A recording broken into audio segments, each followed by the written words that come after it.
But as we get into that, we kept a lot saying, asking actually what is counted when you're looking at the budget. There was a lot of heated conversation in the morning when we were talking about figuring out the budget, when we were talking about materials and which one do you use from local providers or the ones you import. And many people, I and them helped us to know we could get funds, but again, it comes back to understand how do you quantify what you need to make sure that at the end of the day, everything is covered, and the balance that Alex mentioned is also incorporated in your project. So allow me to welcome Mr. Derek and his colleague.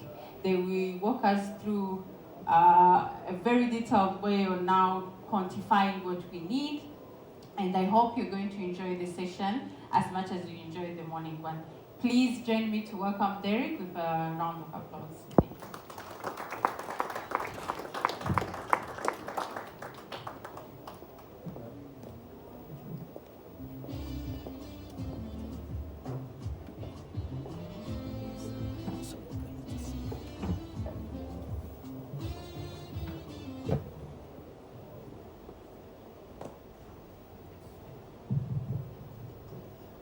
Good afternoon, everyone. I know that it is Friday afternoon, it's 2 o'clock, but I promised my esteemed colleagues who are visiting me from Nairobi that it doesn't matter what the day of the week is, doesn't matter what the time of the day is, people in Rwanda are always ready to learn something new. Aren't we? There we go. All right, so I'll quickly introduce myself. Derek Kinkera, I'm the Associate Director for Turner & Townsend, and it is my distinct honor to sit alongside my colleagues and I ask them to introduce themselves shortly to present the masterclass on budgeting made simple.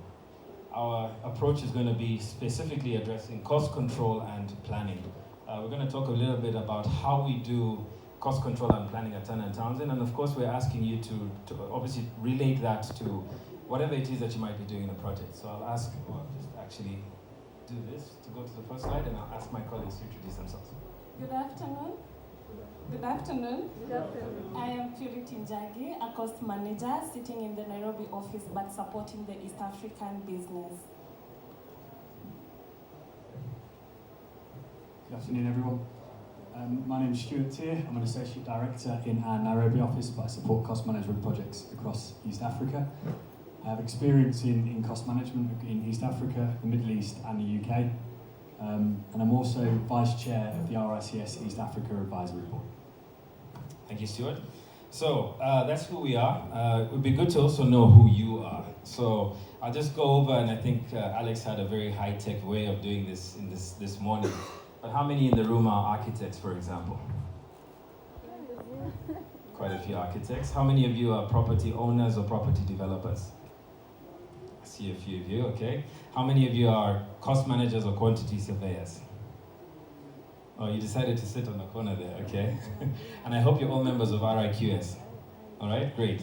So we'll come back to that a bit later, but I think in terms of the flow and the contents we're going to be presenting, we have a short agenda. It's obviously talking about who we are.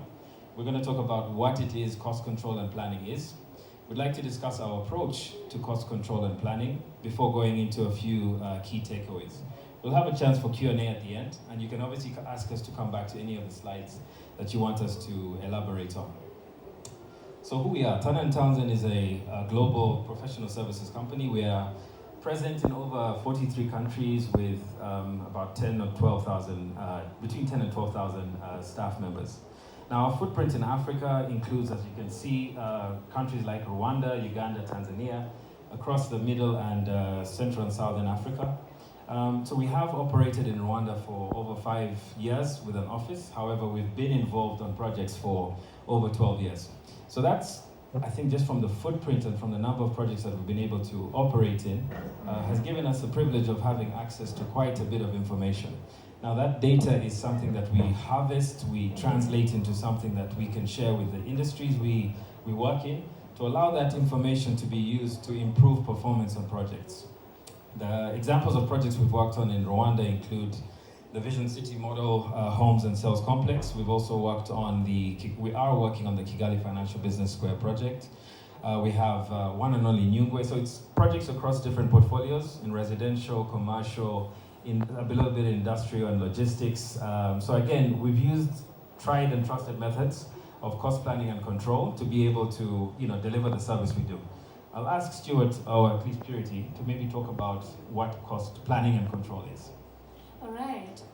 When we discuss cost planning and cost management, it's more of planning the cost of a construction or of a project from the beginning all the way to the end.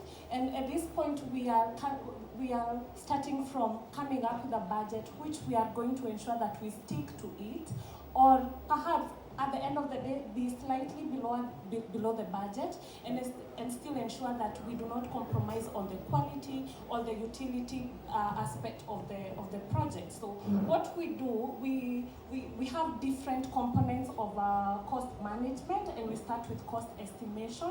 Cost estimation is where we start by creating a budget or a baseline cost of our construction project. And there are different ways in which we are going to come up with an estimate, and different ways that we are going to different factors that we are going to factor in this baseline figure. For instance, a project that is done in the city would be different from the cost of would be different from a project that would be done outside the city. Why? Because one, there is accessibility of labor and material. There is also the cost of transportation that we also have to incur. We also factor in different times. For instance, you find when there is a pandemic, for instance, back in Nairobi when there was a pandemic, there was a difference in VAT. So there are different regulations that affect different time zones and affect different times, and for that reason it makes it very important to factor in different regulations that are at play when you're preparing these estimates. There are also different things like the design of a project, which is married to the client's brief, and it is very important for the developers to note that it is good to have the cost managers on board when you are doing the client's brief. One, because it would be key for us to advance or correct the design, the very initial design when the architect is preparing the estimate. So what we do in the estimation, we pick the client's brief and we relate it with what has been prepared by the architect, and with that we are able to create an estimate. It would be different levels, which we're going to discuss later in the presentation, but that is how we are able to come up with a baseline figure that you're going to stick to it and ensure that we do not extend it further, or we are not going to go off the budget. Then there is also cost control. Cost control comes in different ways because as we have mentioned, is that we do not want to exceed this estimation or this budget that we have created. So there are many activities that will be done in the process of the design stage, and of course even after the contract stage and the construction stage, where we'll be ensuring that we protect our budget so that it does not exceed. Number 3, we have change management. It is almost obvious that each and every project encounters a few changes from the beginning to the end. So these are changes that are anticipated, and in most cases there is always an escalation factor that is provided during estimation, and at times we have a contingency that is provided. But then it's not just an open check for the design team and the contractor to use this amount that has been spared as a contingency. So what happens when the designs are being optimized, or during the construction stage, the changes that arise are discussed thoroughly to ensure that we do not kick off our budget. And at that moment, there is a lot of communication that happens, and that is what we refer to cost reporting. Whenever there is a change, we will ensure ensure that it is well communicated to all the stakeholders. We are also going to ensure that the client is comfortable with it. In fact, since the client is the boss in the project, he is the one who is going to give an approval of this change. Thank you, Purity. I think I'll just recap on a couple of key things. I think it's establishing the baseline, right? And that's obviously going back to your estimate, controlling that baseline, protecting it, managing change, and reporting on that cost as the project goes. And we'll go into the details of that in just a bit. I think from our perspective, it's important that that baseline is as realistic as possible from day one. Now, to do that, you obviously need to apply certain methodologies. And I'll ask Stuart to speak to our methodology in a bit of detail, and we'll get into how that translates into a safe, secure, and reliable budget. The last point here is about owning the client's commercial agenda. Now, as cost managers or QSs, it's our job to really take that budget and make it our own, right? And understanding what that budget is going to give the client, what does the client actually value? Now, the architects might argue, you know, they like the nice finishes versus the functionality, right? And we heard about that this morning. But I think it's also, again, around managing threats, right? So that budget will be under threat from day one. From day one, there'll be potentially change. There'll be potentially a newer product coming online. There'll potentially be a change in desire. We talked this morning about a client going to Dubai and coming back to say, I want to do a hotel. But sometimes the threat is the architects, okay? So it's the cost manager and QS's job to, again, protect that client, protect the budget, by, again, working with the architect. I say that obviously in jest. I think it's a collaborative effort and really driving the client towards spending the money where they actually deem the value sits. Stuart, I'll ask you to maybe talk through our approach and maybe give the audience an example of how we approach this process. Perfect, thanks, Derek. I think what I'll do is actually I'll start with the title of this masterclass, which is Budgeting Made Simple. Let me tell you now, budgeting isn't simple. So what we have at Turner & Townsend is we have a leading cost management methodology that we use globally, which helps us improve that. And it's a framework that encapsulates everything that we're trying to do throughout the project lifecycle. And obviously, I think going back to the point that Purity just raised, and obviously always make sure that we're achieving the client's commercial agenda. So our methodology, as you can see on the screen, is a methodology called TIC, or Target, Improve, Control, and Communicate. Each of these links directly to specific stages within the project lifecycle. And I'll come back to the communicate bit at the end, because as you'll notice, that's at the bottom, and it almost underpins the other 3 points that we have there.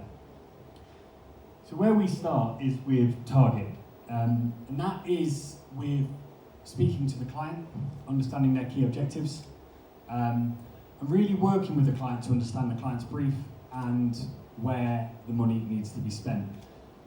I quite regularly speak to clients and turn around and speak to them and say, quantity surveying can be a relatively simple task, because what we can do is we can cost your design. Now, what happens in a lot of that situations is that budgets go far beyond where they need to be. What we like to do at Turner & Townsend is try and flip it the other way. By using our methodologies, our data, our information and the like, is we like to work with a client and tell them, for this type of building, you can get this. And when you get to that value, then we can work with the architects and the rest of the designers to design to that target cost. So it's important always to set your target at the beginning and align with the design principles that you're obviously going to go with. That, however, is only at the beginning, and this is construction, and everything obviously moves on. So therefore, we look to improve as we go along. So as we start at design process, we've probably got minimal design information. We'll set a budget based on data and benchmark information. As the design is developing, we can create more accurate costs, align those to the asset classes that we've got, and then we can refine what we're actually looking at. And we can speak to the client and say, look, at the moment you're allocating X amount of your money to this part of your development, and you're actually allocating Y amount of money to this part of your development. However, we go back to your initial point, because we know that needs to be flipped, and this is where we're going to look at. So then we finish on control. So control gives us a greater level of certainty. And a lot of people always refer to cost control as what's happening post-contract, but I would flip that and say cost control needs to start from the beginning. If you are setting your budget from day one, that needs to be controlled through cost plans, through communication, through meetings, through design changes, and value engineering. And then, as I said at the bottom there, we've got communicate, which I would argue is the most important thing when we're discussing cost management. As we said, throughout all of the design stages and throughout all meetings, we need to communicate back to the client and the rest of the stakeholders within the project about where your money is being spent. So we'll go on to the benefits of the TIC approach that we have, and hopefully I've just explained that well enough. There's a proven methodology. We deploy this globally, I think as Derek said, in over 50 countries across the world. It's a clear strategy. It's from day one right until the end. It's a cradle-to-grave approach. We have knowledge. We harness a lot of data in our industry, and we can apply that throughout the duration of the construction project. We train resources, assured outcomes, and the most important thing is that we always refer to market data to link back to ensure that we hit that cost budget. Thank you, Stuart. Now, before we move on to the next slide, I think it's obviously important that this all relates, I think, to you all in whatever sphere you're operating in. And